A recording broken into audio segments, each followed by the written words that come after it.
Now, if you've been to this channel before, you'll understand that there's been a lot of different bikes that I've done. And this isn't a video I really wanted to make, to be honest, especially after everything that I said about the Honda Pans. I still love the Honda Pans. There's still room in my life for one, but I'll mention why it's gone and why I've had to jump to the Triumph Tiger again, because this is the 5th one of these that I've owned. So I'll tell you all about it. We'll go out and have a little ride and I'll explain what's going on, and I'll also explain why you need one of these in your life. It's the bike that makes sense, and I'll tell you all about it now. All right, let's jump aboard and get it on.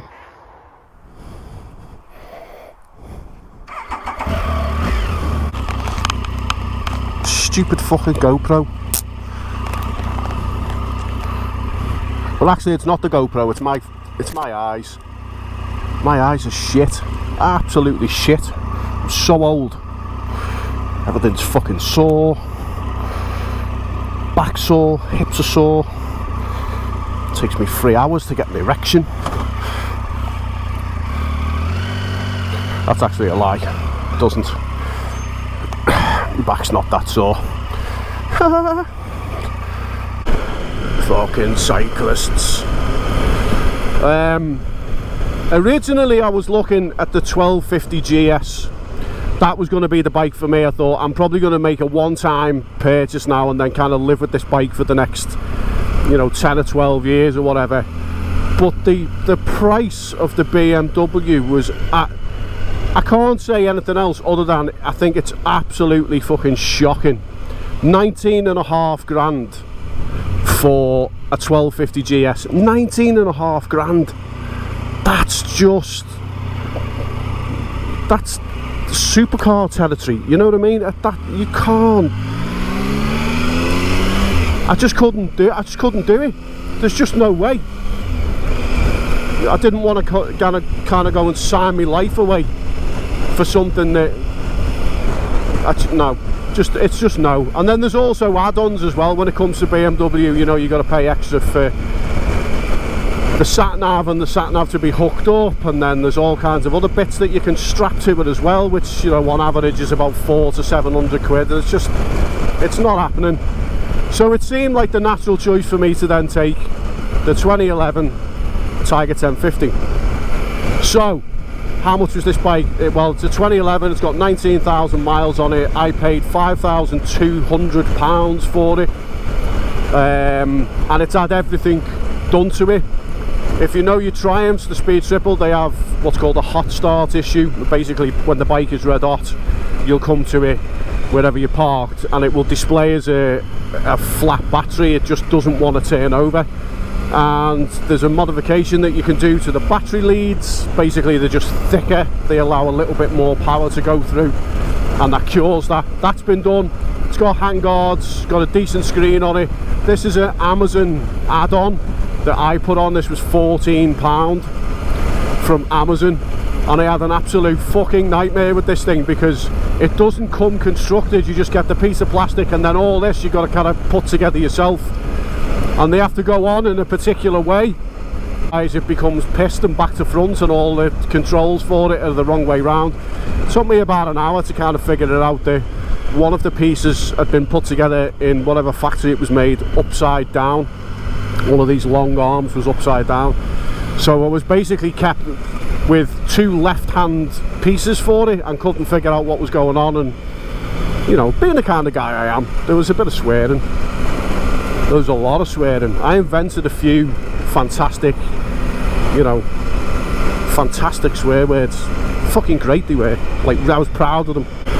This has got crash bars on it as well, spotlights, because by standard form the Triumph standard headlights are absolutely terrible, utter dog shit. You might as well just light a match and try and be seen riding down the road. They're shocking. So this has got spotlights on it. It's got an upgraded rear shock as well. I think it's a Maxton shock, and you can tell the difference in that. It's a far better ride.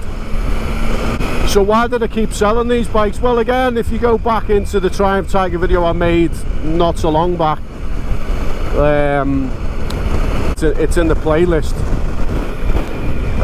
I just kept selling them because I thought I wanted something a bit more exciting, you know what I mean, a bit more fast, but realistically I don't. Hence why I bought the Honda Pans. We're going to go around this gentleman in a minute, as long as you don't pull out into that lane. That's why I bought the Honda Pans, just to kind of get on a bike and cruise, like I'd said before. Just brake horsepower figures, fucking all that shit, none of that means anything to me now. I just want to get out and ride and do my thing. So this has got full luggage on it as well. What I will say is that the luggage is not high capacity. You know, the Honda Pan luggage is, you can get far more in that, far more in it. This is kind of, it's almost like a commuter bike really, rather than a long tourer, but people do use them as tourers and go all over the world on them, which is the plan for this next year. I'm doing Scotland next month and I'll be doing it on this bike. And above everything else, the hip pain, the pain that I had in my hip from sitting on any other bike has completely disappeared now. So obviously the ergonomics of the Triumph Tiger just fits me. It fits my old chubby frame. So what does 5 grand get you? Well, 5 grand will get you a 2011, decent condition. It's probably got good service history, because that's a big thing as well with these. It gets it a stonking triple engine, because these bikes, again, they're not slow. This is not a slow motorbike at all. Don't be fooled. Yes, it's a bit of a dad machine, I get that, but it ain't slow. Definitely not. 9 times out of 10 they've had relatively sensible owners, and this one was a bit of a good find, to be honest, because like you say, it had everything already done to it. Spotlights, decent screen, handguards, luggage, crash bars, upgraded shock, tyres are decent on it, brakes are in good nick as well. It's got braided lines. You know, that's the type of bike, if you go in second hand to try and find, is to find something that somebody's owned. They've done all them jobs for you, you know, and all you've got to do realistically is get on it and just piss off somewhere. And that's the plan with this bike. However, there'll definitely be a Honda ST1100 back in my future, definitely. I love that bike.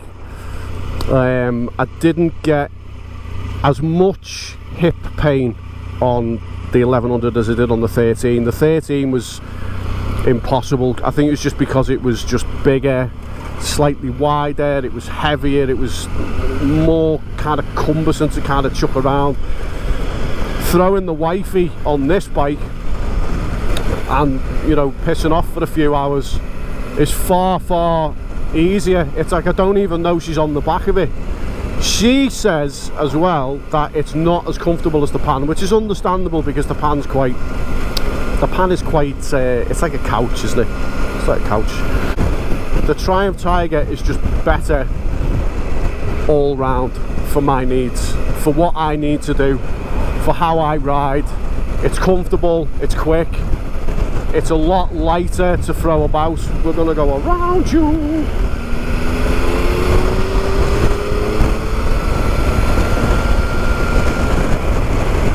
And this, £14 off Amazon, probably one of the best things I've bought for a bike, to be fair, because buffeting on the standard screen on a Triumph Tiger is a bit of a pain in the ass.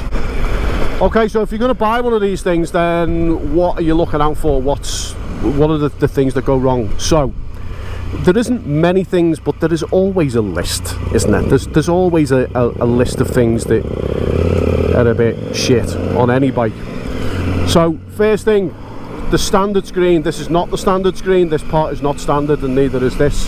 The standard screen on a Triumph Tiger 1050 is terrible. It creates a lot of wind buffeting. What happens is that the wind comes over and just wallops you right in the top of the head, and you spend all of your time kind of riding on the road, kind of doing this.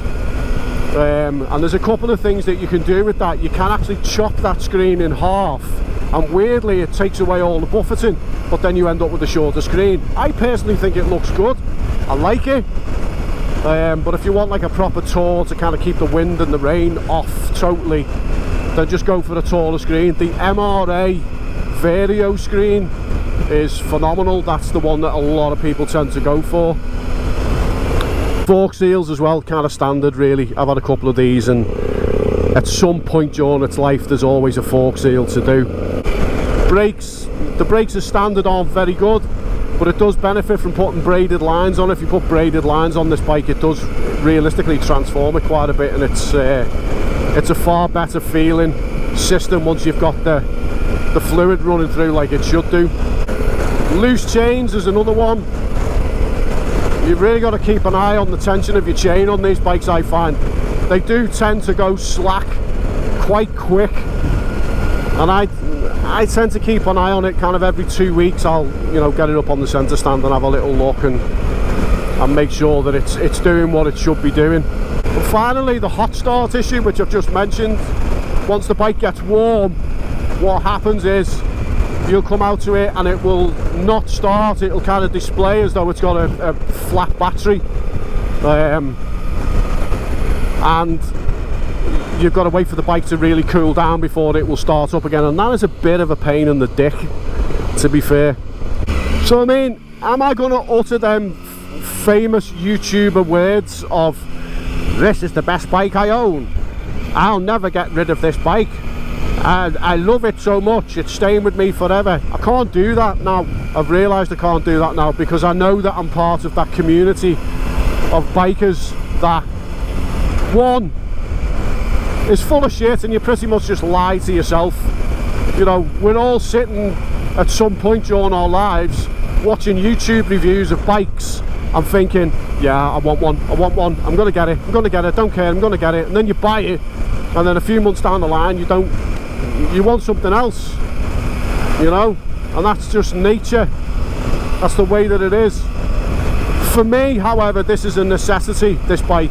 I need this bike to be able to keep biking, and that's why for the foreseeable I've got to keep with it and stick with it, and not get distracted by other stuff. I am definitely not going to pay,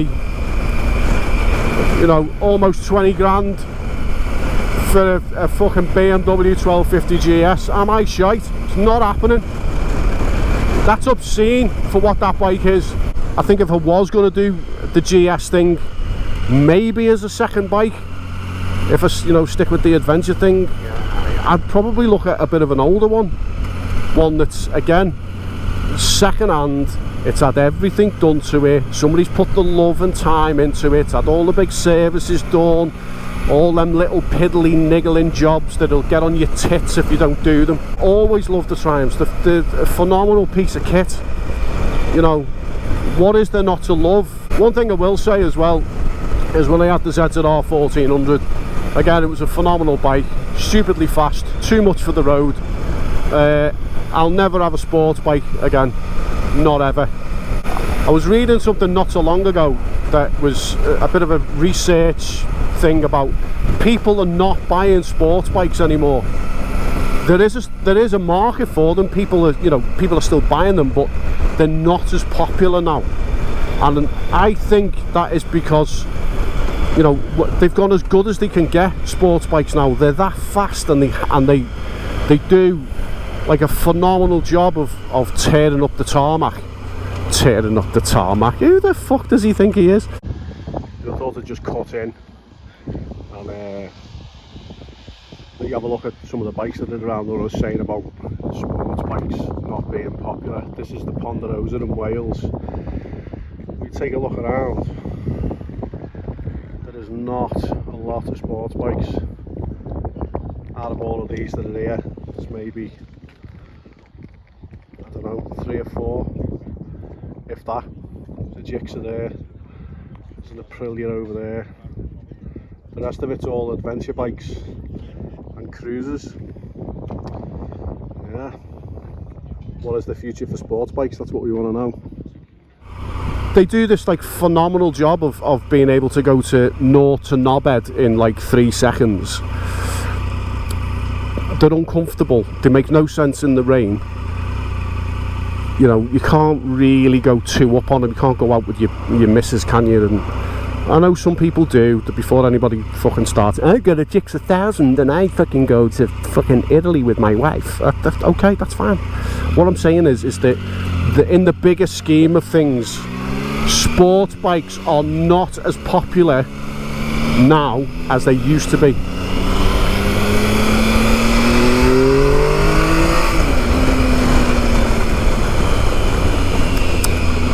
See, not slow. Alright, so listen, thanks for watching. I appreciate you being here. Don't forget, hit subscribe, hit the notification bell, do all that beautiful stuff.